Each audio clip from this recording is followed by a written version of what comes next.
Okay, we'll watch Bricky. As someone who doesn't necessarily serve the Omnissiah, but someone who can why are you- appreciate them, There we go. you will not be getting my legs today, as I will be replacing them with various things depending on which faction we are currently talking about to add a little bit more context and possible comedy to whatever the hell I am currently doing. So, What the hello hell? everybody, my name is Bricky, Hi, and this Bricky. is going to be a long video and a large project that has been going on for quite some time. This is, I need two hands for this. This is Why is every this- single Warhammer 40k Why is this like lagging? Hold on. race in kind of a nutshell, explained, a little bit of explanation, a little bit of lore, a little bit of talking about the tabletop, but mostly lore, what they're all about, and also a little bit of background for those of you who just have no clue what Warhammer 40,000 Hold on. is. I'm gonna- Now you see, Warhammer and Warhammer 40,000 is a universe people No, hear let's take this down a notch. plenty of, but don't know a whole lot There we go. about. They see, oh, there's these dudes in big power armor with chainsaw swords, and they got these big old green orcs, and there's some bugs over there, and everyone calls these guys weebs, and then there's these spiky bitches over here, and I don't get it. I don't understand. Where do I start? Well, this video is particularly for you, or for those of you who have a little bit of knowledge, but you're kind of curious about each of the different races and factions in Warhammer. So, Hold on. Never mind. overall, I was gonna the put myself Warhammer in front of the universe heretical is viewer, but anyway. vast when it comes to lore and background, and each different faction is so different with the things that they believe in, and some are human, some are transhuman, like where they all have all these crazy ass electronics on them. You've got aliens and you've got the chaos factions, and there's so much to entail that I decided to embark on this project to tell you what each and every single one of them is about, and what the Warhammer universe is about as well, to give at least a little bit of an intro to this extremely bloated but very, very enjoyable world that I and many others partake in. So, I will be explaining every single faction in the Warhammer 40k universe, Oh, man, we're at gonna be least here for all a the while, factions huh? you can play as, Nice legs, and dude. some smaller factions here and there. I will not be discussing absolutely everything in it because that is a little bit much, and I'm not going to go too His legs are facing the mega wrong deep way into to his the lore. body. I'm going to give you a pretty solid overview of each of the different factions and have you learn a little bit about them, and we'll discuss a little bit of the tabletop as well in case you are curious about that. But for this episode entirely, we are discussing the Imperium of Man, because that takes up a fat chunk of Warhammer lore. Yay! What is Warhammer 40,000?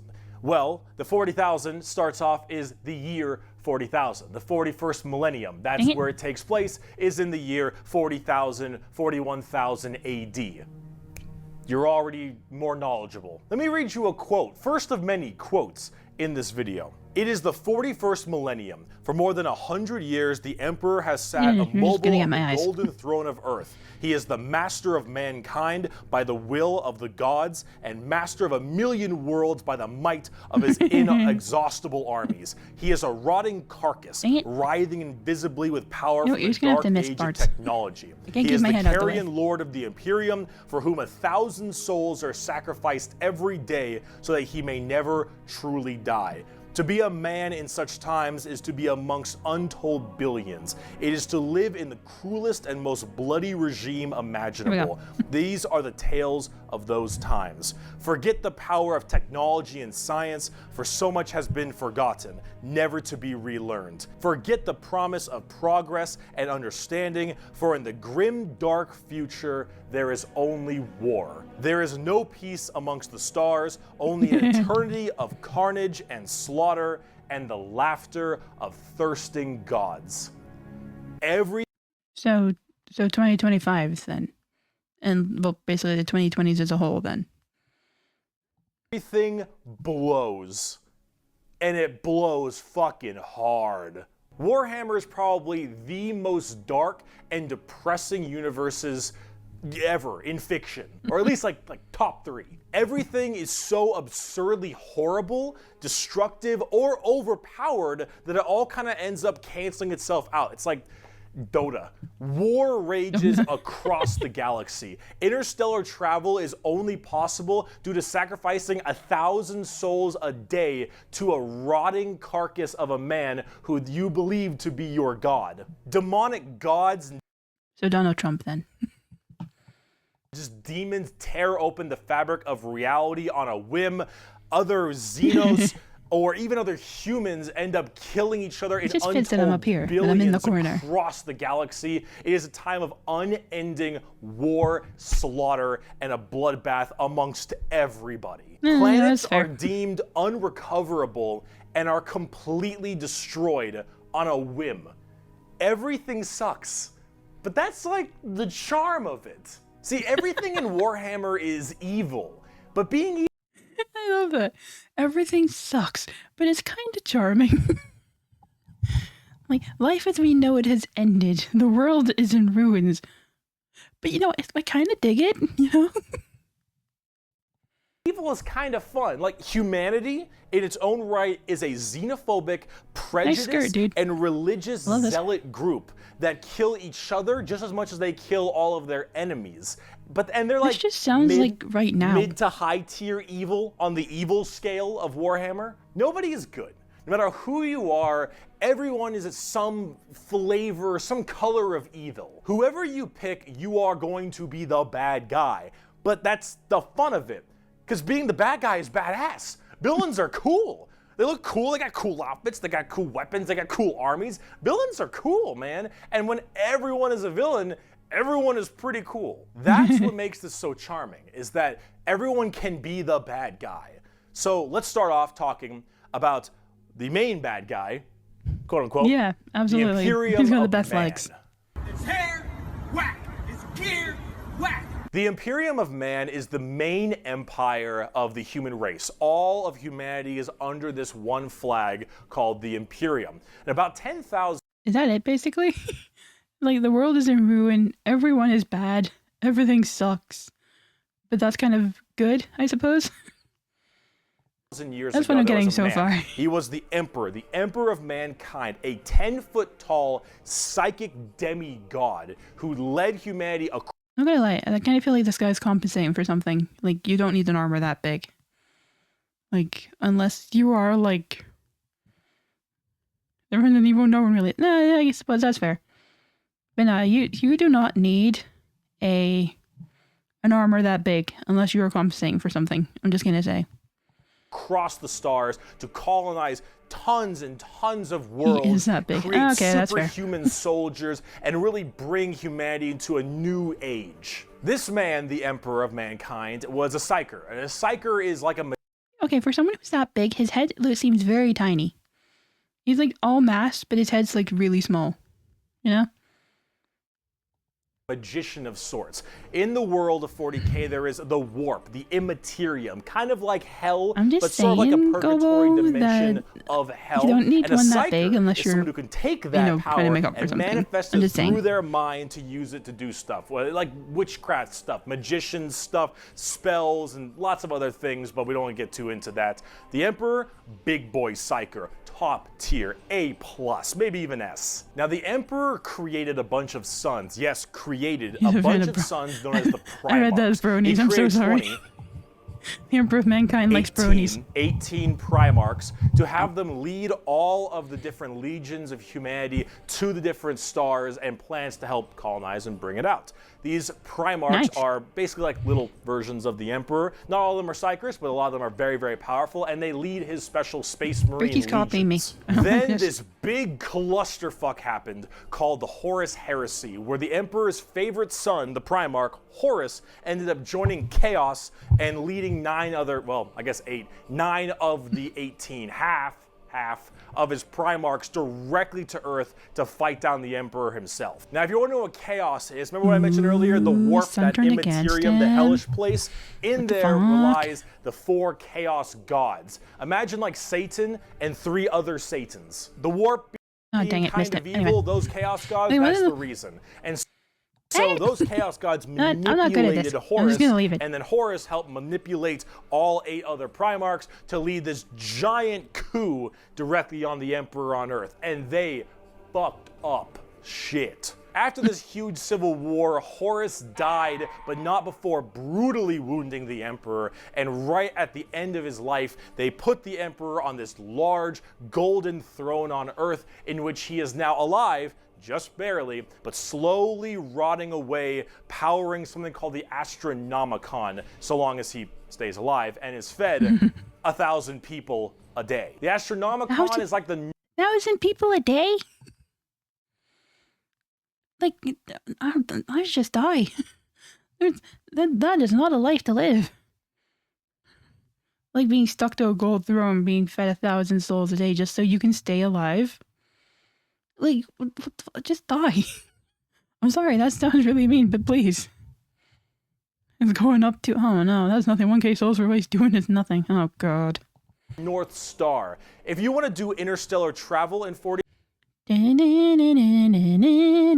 love those like 40K, you need to pass through that demonic warp I mentioned earlier. But how do you know where you're going? The dude well, is the Emperor is consuming there, 1,000 putting souls, a and he's nice practically little navigator right there. He helps navigate you to know where you're going. If you want to go like from skin and Earth bone to and some is getting crazy solar fed system across the way, 1,000 you need souls to a go day. through that warp, and then you need to know where you're going, God, go because through he there, himself and is a pop ghost your in way Oasis. out. It's like doing nether travel in Minecraft, so you can You live shorten long the enough to distance become the between thing you going to hate. areas. So long as the Emperor is alive and being fed 1,000 people a day to stay alive. Like, come on. Like, that's not, my mouse isn't on here. I really should put my cursor on here. But that's not a way to live. Makes interstellar travel possible for mankind. Maybe, but not at the behest of 1,000 souls. Like, that's just... Hold on. There we go. Like, what the... Like, that's not worth it. It's not about living. Yeah, I kind of gathered that. Like, you either die or you know... Either die or live long enough to see yourself to become the very thing you hate. You can do that. The moment he dies, interstellar travel's gone for all of humanity. You're so boned. Now, since the Horus heresy 10,000 years ago, the Imperium has fallen from grace substantially. All technology has started to dwindle and die. There is now giant fundamental religious extremists that now believe the Emperor of Mankind was a deity, a true living god, which is probably the last thing the Emperor would have wanted to be remembered for. So now you have this thing called the Ecclesiarchy, which is this giant church entirely devoted to spreading the good word of the Emperor. He is now the Holy Emperor God, the God Emperor of mankind, and all of the Imperium has taken up worshiping him to the fullest extent and killing anything that isn't humanity in his name. The Imperium has this futuristic gothic tone to it and a hefty religious zealotry to them. If you think anything against the Emperor, that's heresy and you deserve to die. That is called being a heretic. Heretics die in 40K. There is no such thing as freedom of religion. Heretics die. There is no such thing as freedom of speech, so long as you are against the Emperor. There is no such thing as any kind of tolerance. Everyone is a religious zealot. Some more than others, but no matter what, you're preaching that good word. So right now, everyone in humanity is trying to expand their empire across the stars. If you are a heretic, someone who doesn't believe in the Emperor, you are deserving of death. If you believe in the Chaos Gods, you are also a heretic and you deserve death. If you are an alien race of any kind, you are a filthy Xenos and you deserve death as well. So long as the murder continues and humanity expands, the Imperium of Man is very, very happy. I've heard of Warhammer, but I've never really, that's what I was going to say, but I've never really, I knew of it, but I don't really know what it is. So everything's like really new to me. But no, Validate beat it to me. I was like, no, this is kind of what MAGA seems a bit like. It's a bit like, if you don't believe that Trump is like the second coming of Christ, you deserve to die, you know? But, you know, like that's just kind of what it sounds, that's just kind of what it sounds like.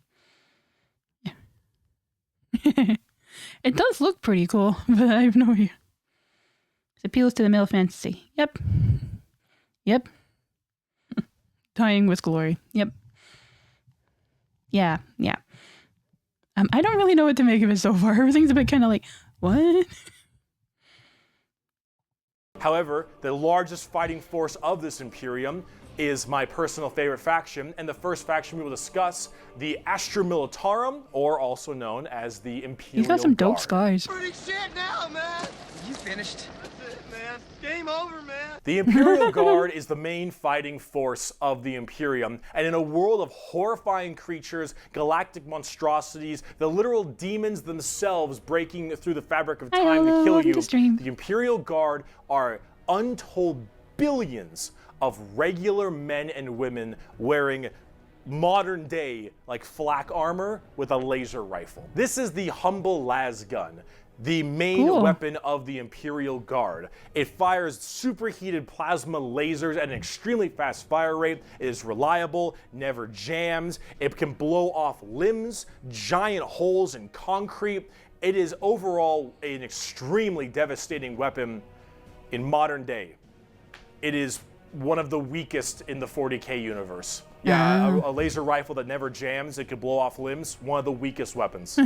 That's the world we're in right now. But who cares? Because the Imperial Guard has, in each battle, 500,000 of these men and women, 30,000 large armored tanks, 10,000 artillery batteries. The Imperial Guard wins through sheer numbers and firepower. They kind of have this World War I, World War II style aesthetic with legions of guardsmen as well as high company commanders and generals on the field along with them, and multiple kinds of troops. A normal Imperial Guard battle starts off with artillery, long lines of artillery, cracking the crust. I like the skulls. I like that they put the skulls on the tanks. The enemy's feet. That's pretty. Oh no, it's actually a staff. Never mind. I like that they put it on the staff. Thousands of guardsmen, a sea of guardsmen. I know what I'm talking about. Leave me alone. Surges forward, firing and charging at everything possible while the planet rumbles as tanks roll up behind them. Gunships block out the sun and tanks block out the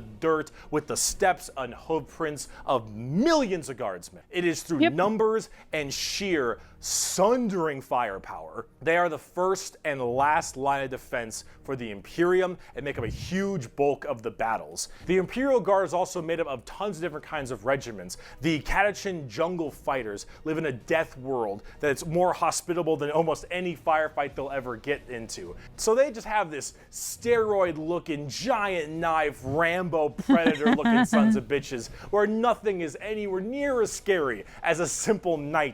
So you got like World War II bros and Rambo is what I've got so far. Like on one half you got World War II, on the other half you got like Rambo and Arnold Schwarzenegger. You know, just hiding in the jungle. On their home planet. You have the Valhallan Winter Soldiers who haven't felt their toes in 300 years, the Mordian Iron Guard who are more interested in making their shoes shine than actually fighting a battle, and then of course the big one, the Cadians from the Canadians? Cadia. Oh, Cadia.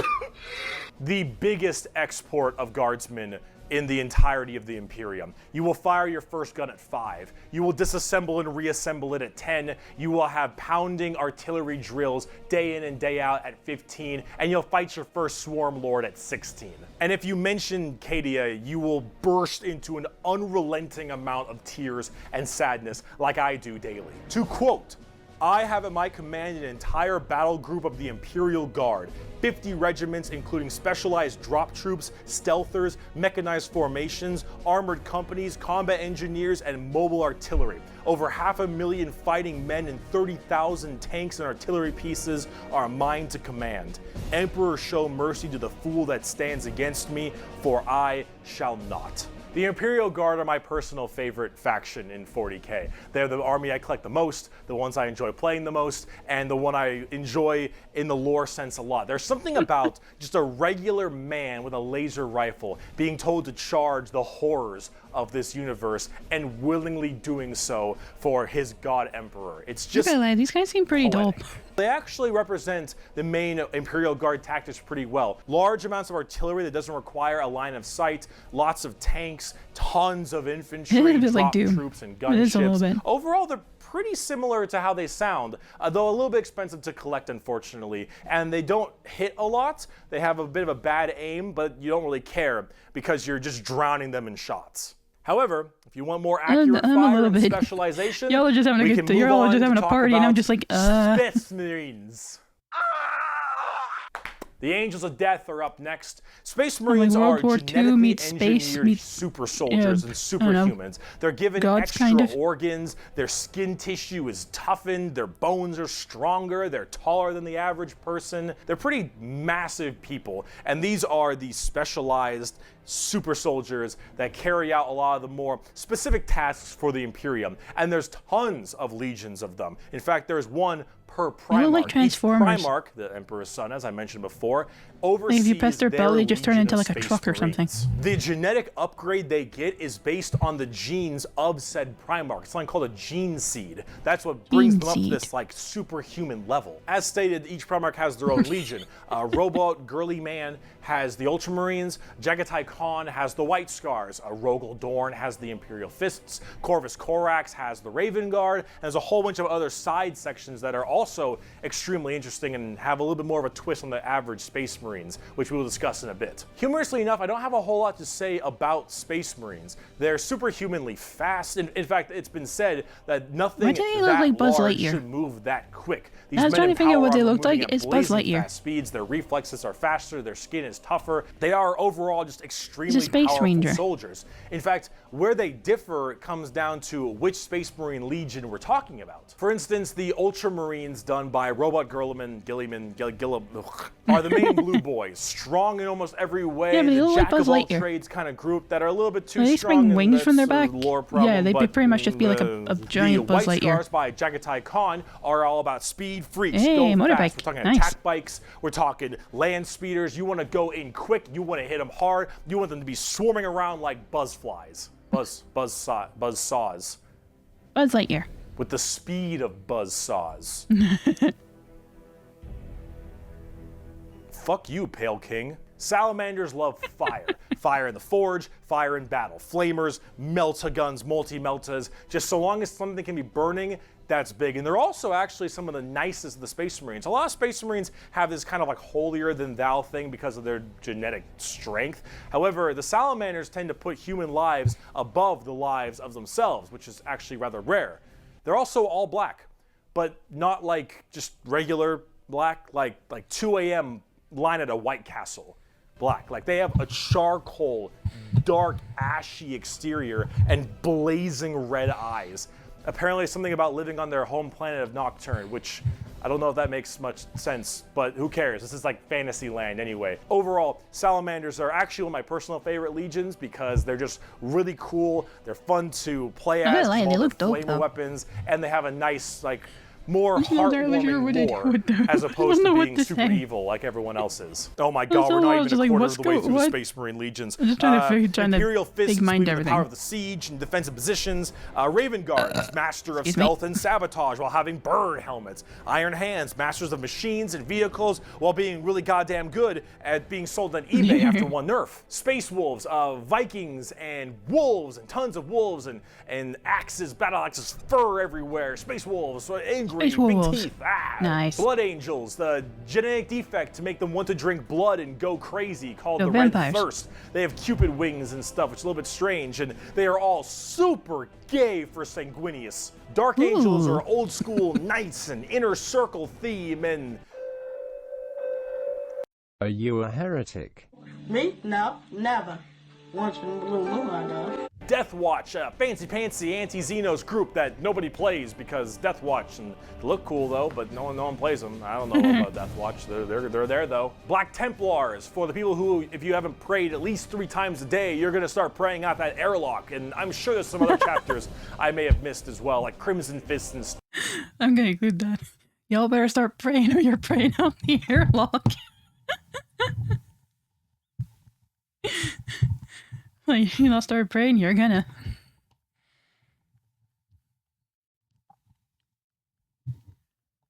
Stuff, but those are the main ones right here. Here, quote from the 40K Emperor logic. himself. They shall be my finest warriors, these men who give of themselves to me. Like clay I shall mold them, and in the furnace of war I shall forge them. They shall be of iron will and steely sinew. In great armor I shall clad them, and with the mightiest weapons shall they be armed. They will be untouched by plague or disease, no sickness shall blight them. They shall have such tactics, strategies, and machines that no foe will best them in battle. They are my bulwark against the terror. They are my defenders of humanity. They are my space marines, and they shall know no fear. And on the tabletop, they fuck. Oh, they fuck hard. As of making this video, Space Marines are laughably strong. That might change at some point, but overall, Space Marines just have the... It's like... I was getting in the way of text and stuff, so I just put myself up in the map up here. But I was like, I don't know, I was looking at it, I was like, yeah, this is what the cadets are like, you know? Like, y'all are strong and tough. Y'all are like dope as fuck. You know, you're all cool. Y'all serve me well. I am your fox overlord. Like a Swiss Army knife. Can you imagine this? Can you imagine Vyx in Warhammer 40k? That'd be crazy. It's like a gold-plated Swiss Army knife. It is extremely strong. If you are actually getting into the tabletop of Warhammer, Space Marines are a great start. Also, whatever gameplay style you have, whether you want to be sit back with long range and heavy weaponry, go fast and run in, or even just full melee, all of these options are totally there for you. Space Marines are super badass. But unfortunately, it's time we start praying to our new god, the 2011 Vyxenova, Fox Overlord, 5th god of chaos, goddess of chaos. Part human, part cyborg. Harbinger of war and death. 6th god of chaos. Sorry, my bad. I'm new here. My first day. Honda Civic. So is it any wonder people are afraid of technology? Technology! The Adeptus Mechanicus. The Adeptus Mechanicus are a technophile cult on Mars. Now, these people are a little bit weird because they don't actually really believe in the Emperor of Mankind. And you might think, what? Oh, whoa, Bricky, that sounds like some heresy.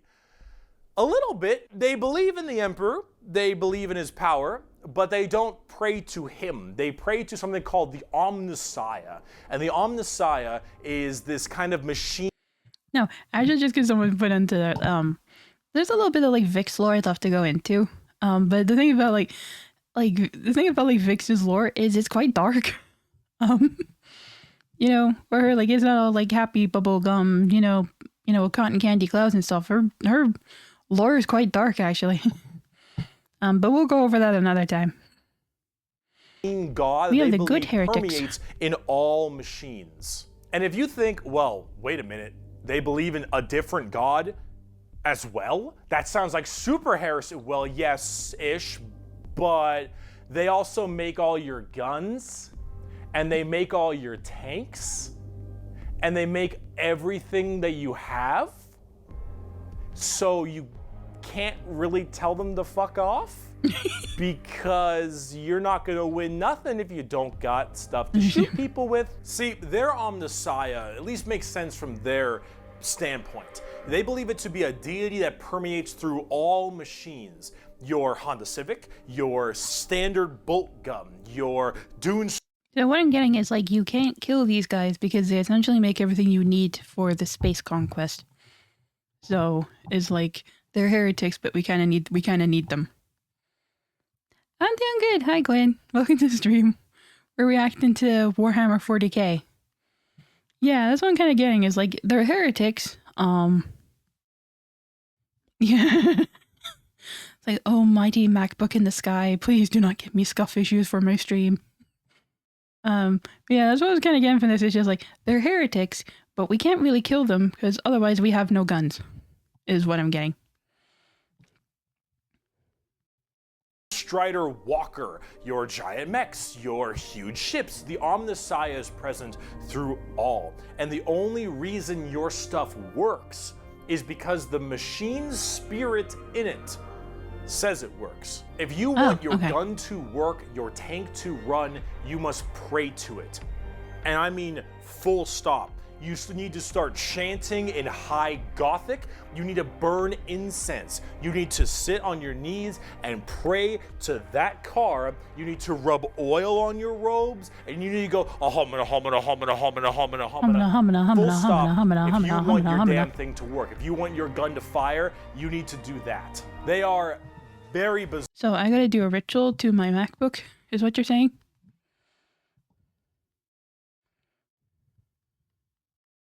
Okay, there, got it. I will keep that in. I'll keep that in mind for next thing. You guys say everything's living on a prayer? What? No, I'm not going into that. But no, like living on a prayer kind of fits up. Kind of fits. You know, this kind of thing. Like, you ready for war? Hold on, I gotta pray to my gun. Bizarre, and they actually have a bit of a point because it's obviously working. And if you look at them, Upgrade. I don't know how that works. So they obviously know something about what they're doing. The most notable member of the Adeptus Mechanicus is Archmagos, Magos, whatever, Belisarius Call. Look at this dude. Look at this dude. Yeah, this is the group we're talking about. These are these weirdos. Here, the Omniscient Creed. The credo. I know you can call them weird just because they pray to their like machine gods. You know? It's like Warhammer is the guy who gets a priest if his car stops working. Yeah. The F toasters. You know how here's the thing. If this is I'm just talking about times when I've been in America and how you get religious ads every 2 seconds on TV. This kind of reminds me of now you have and that's the thing about America is everybody just kind of prays in the middle of the road. So I feel like they'd be great for this. But also note for next time to incense robes and pray to the machine gods that they'll allow my MacBook to work for next time. Okay, I got it. I think I'm getting the hang of it. Omnissiah.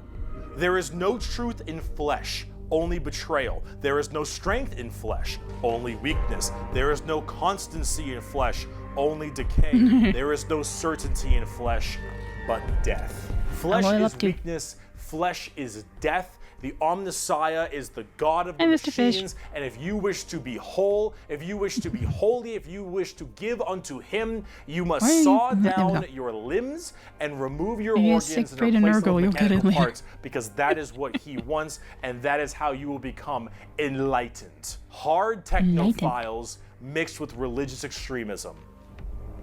Adeptus Mechanicus. Now, for their army side of things, they are with the Scutari. They're pretty cool looking, the Scutari actually. operate with very bizarre weaponry and lots of different kinds of vehicles, tanks, and different people in between. They're very weird, but they have extremely wacky and enjoyable, and in fact quite effective both in the real game and in the lore, weaponry and gear. Overall, as an army on the tabletop, they're very weird and have a whole bunch of different shenanigans. Oh, there was an ad break. Welcome back quirky, if you missed it. wacky techno thing, I'd give them a pickup.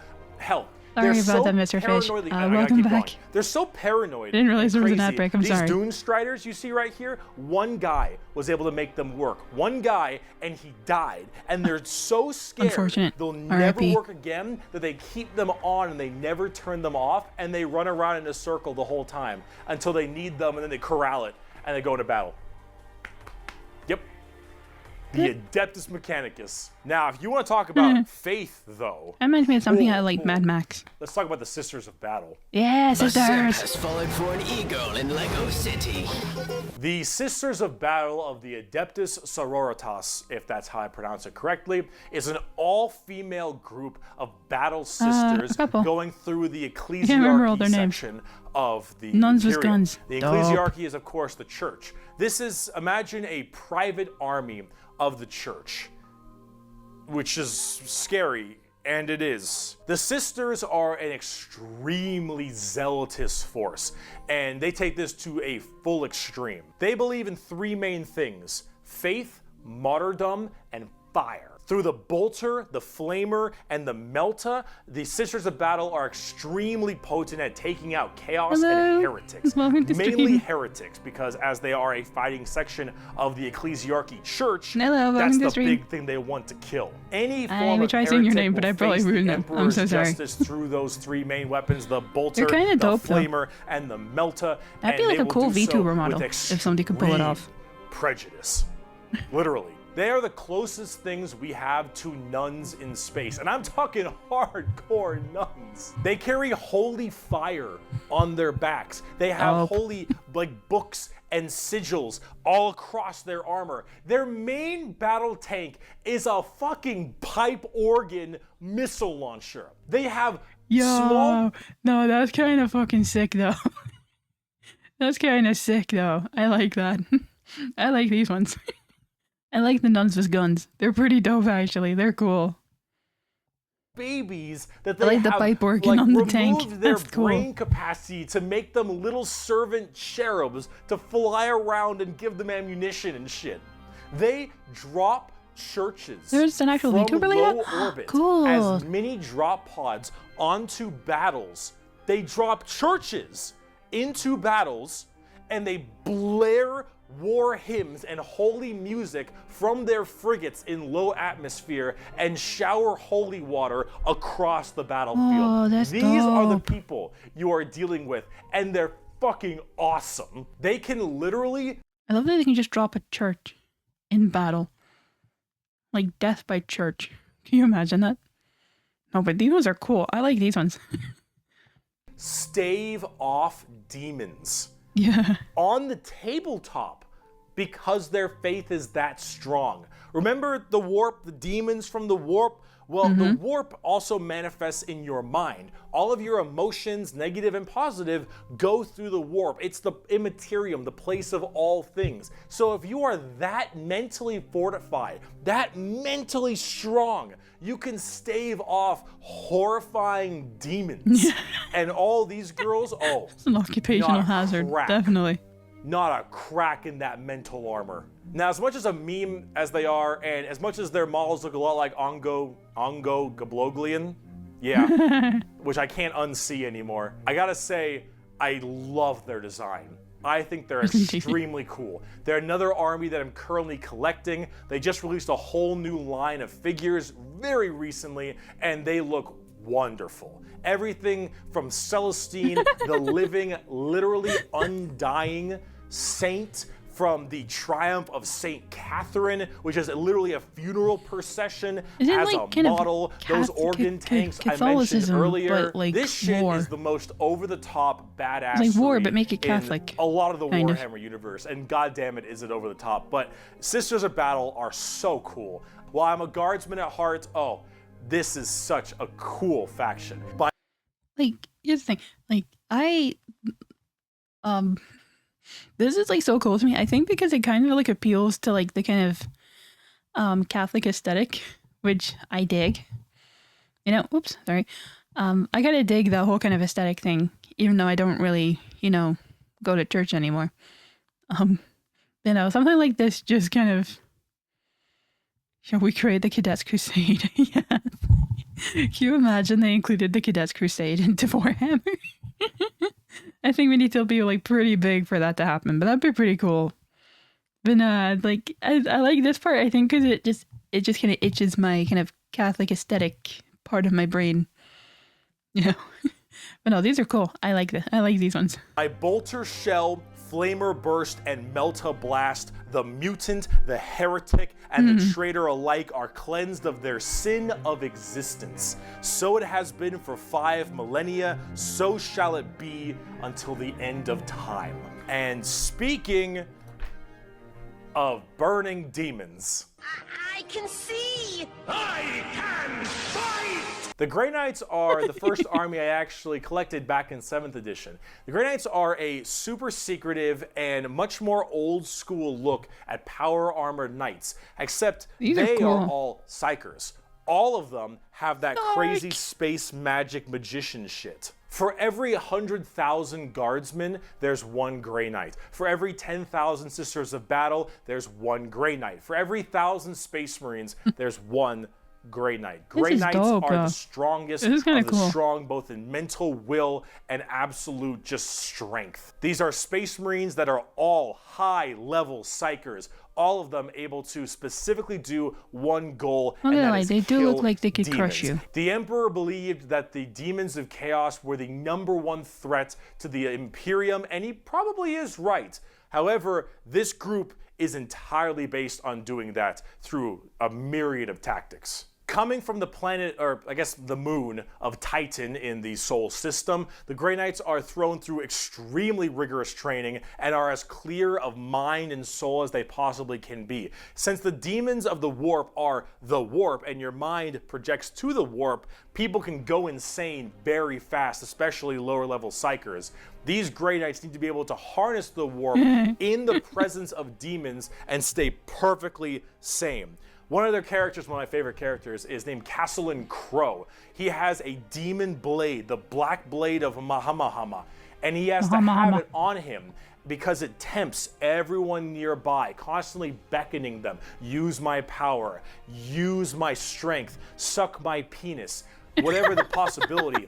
And so he has to keep it on him all the time as this thing whispers to him consistently, and he has to stave it off forever, being alone in his chambers or on the battlefield, because anyone who gets too close to it might be tempted a little too hard. He is that pure of heart and mind, and all the characters in the Grey Knights are basically like that. The only issue is that Grey Knights have a scorched earth policy, more ways than one. If they're fighting demons, demons corrupt and make people crazy.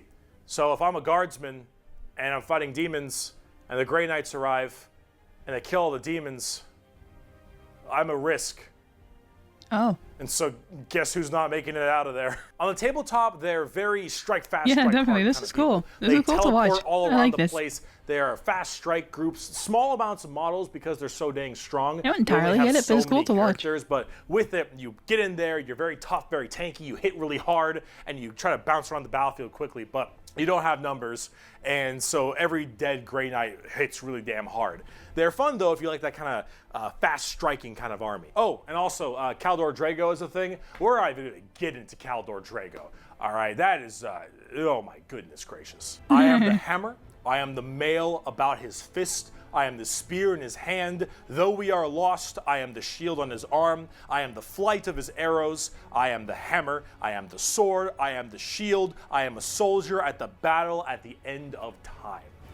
Grey Knights are pretty hardcore. They are as holy as you can get for a Space Marine. If you like Space Marines and you don't think they're holy enough, you want to be holier? Grey Knights. Now, if you want to be holier and big, let's talk Imperial Knights. Oh, Lord, he coming! Oh, Do you that's like dope. gigantic walkers the size of homes or medium-sized buildings? Do you want to kill heretics, but you want to kill like 40 of them per turn? Do you want a gigantic old-school knight noble house That's style cool. of walkers with giant That's cool. chainsaw I like arms? them. Then you got Imperial Knights. Imperial Knights, it's not a whole lot to talk about them because they're just gigantic walkers, but they have this old school like house feel to them, like literally like they're houses. Each Imperial Knight comes from a house, and each of them act in their own special way. These behemoth of walkers also destroy almost everything in their path, killing full swaths of squads in a couple shots, stepping on legions of troops. Like, these things do not mess around, and they look so cool. Imperial Knights and Chaos Knights, actually, for that matter, don't have a whole lot to discuss. They're just super big, heavy walkers, and they look different depending on your house or chaos god you currently believe in. And overall, these things are just really cool if you want to murder everything in your path. They're the big, scary, big unit of That's kinda Warhammer, like my and if you want kinda to collect thing. them, go to town. They make for a great painting project, too. Getting more back down to earth, let's talk something about a little bit different, a little more gold. If guardsmen are regular soldiers, Space Marines are super I love the gold soldiers. trousers. Grey Knights are super soldiers. The Adeptus Custodes are super soldiers cubed. The Adeptus Custodes are the third major army I own. I know, 3 armies. I know, I got carried away, okay? But that's all. I only have 3, okay?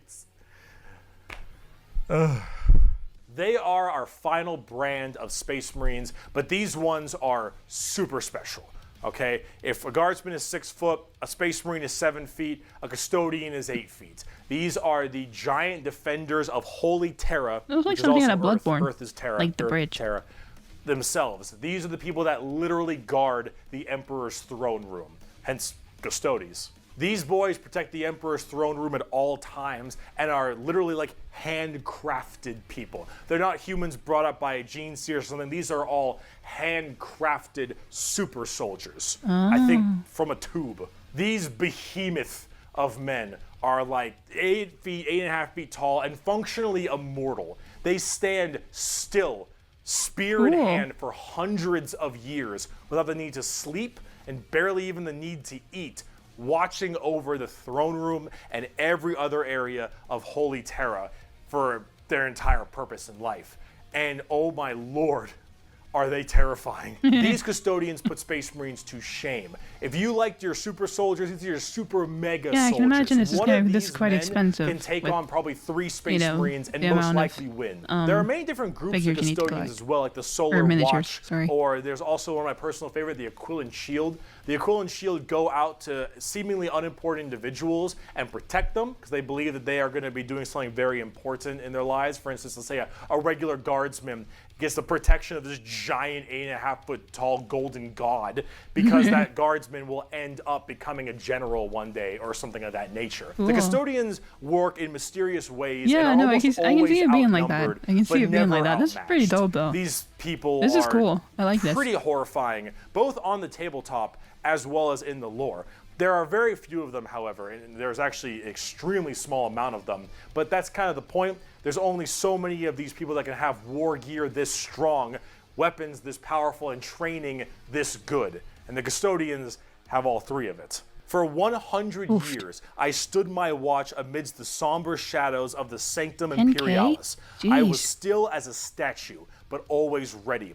Always attuned to dangers unseen. Days, months, years passed by in a frenzied blur beyond those walls, yet within, little moved and nothing changed. For 100 years, I did not but wait, yet had any threat appeared, I would have struck it down in a heartbeat. For 100 years, I stood my watch, and as it ends, I can Yeah. tell you this: patience is a weapon. The custodians are the top dogs of the Imperium, and they hurt just that same way. Though I do want to discuss a little bit about the Sisters of Silence before we get out of here, because the Ooh, Sisters we're of Silence sisters. I also have a few of, and they're really fun, but they don't get enough attention. These kind of bald plume ladies are a whole group of pariahs, are also known as blanks. We'll be referring to them as blanks from now on. So as every mind is somewhat connected to the warp, these blanks are a genetic mutation that has it suppressed heavily. Because of that mind suppression, normal people feel this weird, like, uncomfortable nature when around them.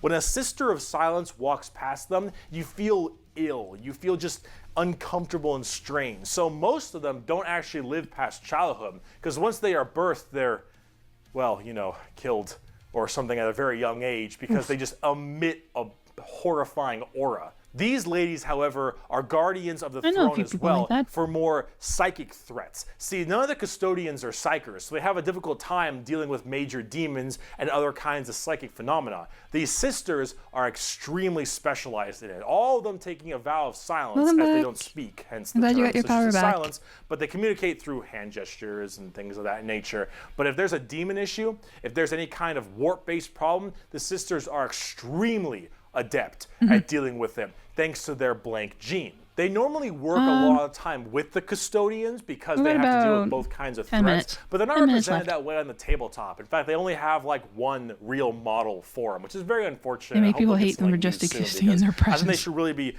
working Vtubers. together as it is that way in the lore. people who but just say hopefully we'll Vtubers. get there soon. But Yeah, if we're just talking because they about exist. blanks, let's talk assassins. My precious power ring!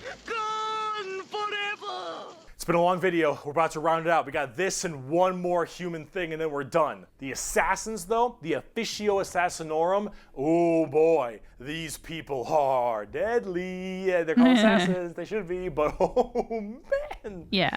These people will mess you up. So these are from the Officio Assassinorum, a very special organization, and they are handpicked by the Grand Master of the Officio Assassinorum from the what was it called? Schola Progenium. It's basically an orphan school. Your parents got murdered by demons or something, you get sent to this and you get trained to be whatever. Tempestus Drop Troop, an Inquisitor maybe even. Maybe you get a blank gene and you get thrown into the Sisters of Silence, or sometimes you just disappear. When you are taken, however, you go to one of 4 temples because the Assassinorum works in the temple style of things. These temples are the Vindicare, Caluxus, Calidus, and Eversor temples. Let's start with the Vindicare. I'm far away. I've been sitting here for 3 weeks. Poof! The Vindicare temple is the main sniper-based temple. Gigantic sniper rifles for all these assassins. Their whole point is to be able to be in a spot and sit there, eye and scope, for weeks, waiting for their perfect target, taking people out from literal miles away after extremely long time periods.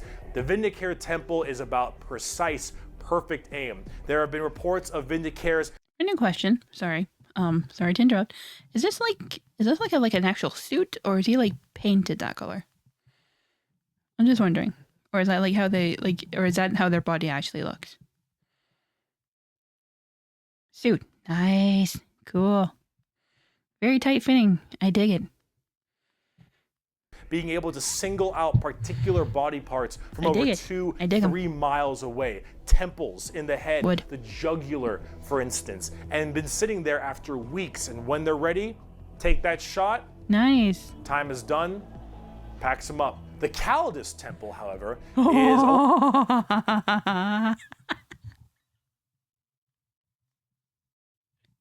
I like these guys. Smash. I was like that. I was like, smash for the guy, and then the woman popped up. I was like, smash. A lot more about shape-shifting and deviant art. It's mostly a female-based one, or at least it seems to be, and this allows a lot of body augmentation. It was like the Green Goblin, but with like red eyes. But no, honestly, smash. Kind of transmorph themselves and infiltrate areas that are problems. These assassins will end up taking missions that take them years, 2-3 years, to infiltrate a heretical group and slowly work their way up, just to get enough time to put a bullet into the main target's head and then escape unharmed, or become the main target and sabotage it from within. These are all completely about deception, mind tricks, polymorphing, and everything in between. And lots of drawings. Lots of drawings. The Eversor Temple. I get it. Just kind of disturbing one. The Eversor Temple is about when you don't want anything to come back alive, friend or foe. You want it all dead. An Eversor is psychogenically conditioned with just psychotherapy and psychological torture to only feel violence, hatred, and anger. It does the Clockwork Orange style of thing of just making you forced to watch never-ending pain and misery and psycho conditioning, I guess is the term. And then they pump you full of tons of psychedelic drugs and they cryo-freeze you. And then I'm not gonna lie though, it's like, you ever seen those posts in this like, you know, what, like the kind of eldritch horrors that like woman would absolutely smash? I feel like this would be one of them. You know, you see like women and they just pick like this absolute eldritch horror and they're just like, yes, I would absolutely smash this. I feel like this would probably qualify. They drop you in an area where they just want to make sure everything is dead. And then you defrost, full of just all this insane, mind-boggling psychotherapy and psychedelic drugs, and you just go to town. Yeah, if you don't care if anyone comes back alive. You're like, all right, lost cause, send them in. Finally, there's the most bizarre temple, the Caluxus Temple. The Caluxus assassins are feared even among the other temples. So that blank gene, the people will go to the Caluxus Temple with this as well.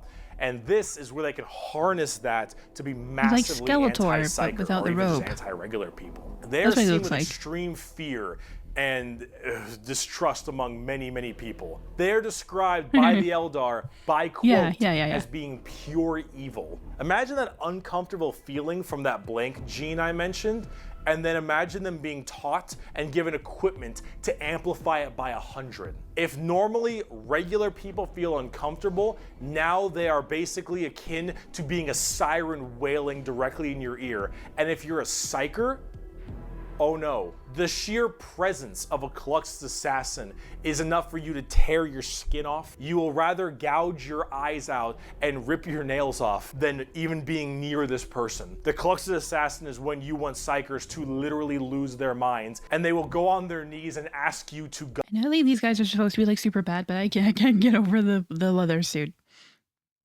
There's only these guys will make you want to rip your eyes out, and I'm still just sitting there like, you know what, smash. Gun them down because it is a suitable choice over being anywhere near you. The motto of that temple is, "That which is unknown and unseen commands the greatest fear." Now for the tabletop, assassins aren't that special. You can call them in no matter what Imperium faction you are, and they do a lot of work for themselves, but at the same time, they're very specialized and require a lot of finesse. And they work the way you generally want them to, though. You want to cause some distortion and weird stuff, you want to just murder swaths of infantry and then blow up Eversor. Yeah, just you want to me kill here, that just one like, you know guy, what, smash. and if you have a lot of psychers, don't want to do that. Nice Don't want to do little that. like jack of all trades if you have a specific thing you want to kill. And you get to choose which is really fun. But now, let's talk about the last human faction. We can round this video out before we do part 2, the Inquisition. And we have a lot to talk about with them. Well, on the subject of heresy! Oh boy. Where do I even begin with the Inquisition? Take every secret police. No one you can expects think the of. Spanish Inquisition. The KGB, the Gestapo, the CIA, FBI, any of these kinds of people. And then mark it up by about 10 and give them the most power in the entire Imperium. No, you know what? Everything in front of him. How about this? Okay, but he's this right here. It's not just a quote. This is the Imperial motto. The motto you pretty much of nailed the the fish. Inquisition. I apologize for my bad pronunciation. Innocentia nihil probat. Innocence proves nothing. The most powerful organization in the Imperium. Oh, it's kind of the sad. secret police, their #1 motto is innocence proves nothing. The Inquisition goes around like the secret police or like detectives That's really to dope. find issues in the Imperium.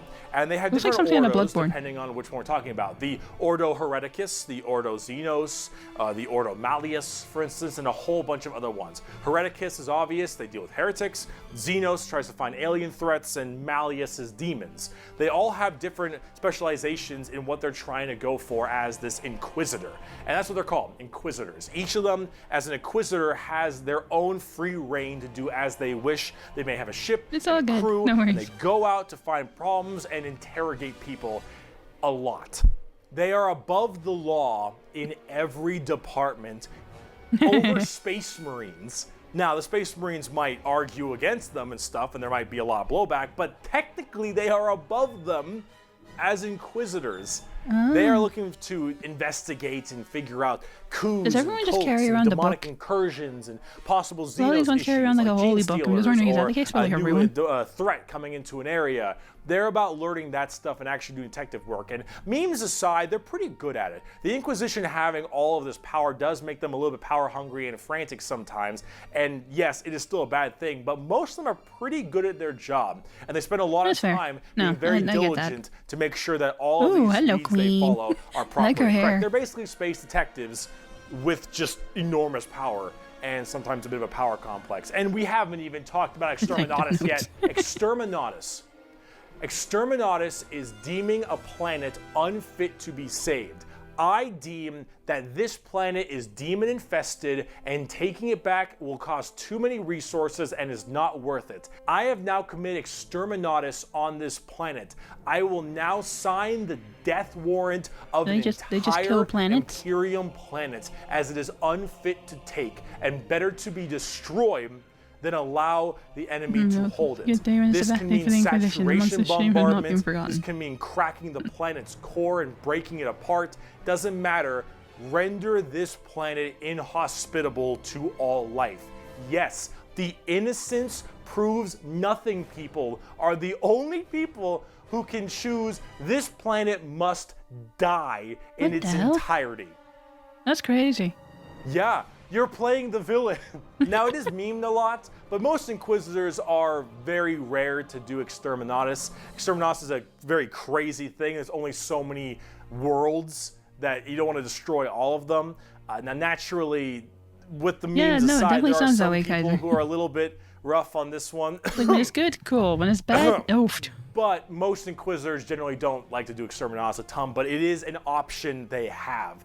And it's a crazy option when you think about it. Secret Police Inquisition are unfortunately not like the represented on armor. the tabletop very much. You generally kind of put one in And they're your not destroying army. If you planets, I like it, their you have armor. a couple special options there and some side content, but they're not really fleshed out very well, and personally they need a lot more stuff put in there, and they really need a lot more effort put into them, and they're not quite where I want them to be. Overall, the Inquisition makes for a lot of the best storytelling as well, because it's a little bit hard to talk about a big story of a whole bunch of Space Marines killing something, right? It's just a big battle story. It's not as interesting. Having that intrigue and love that that they just, like, moral carry skulls on their dilemma that back. an Inquisitor has makes for a lot better media.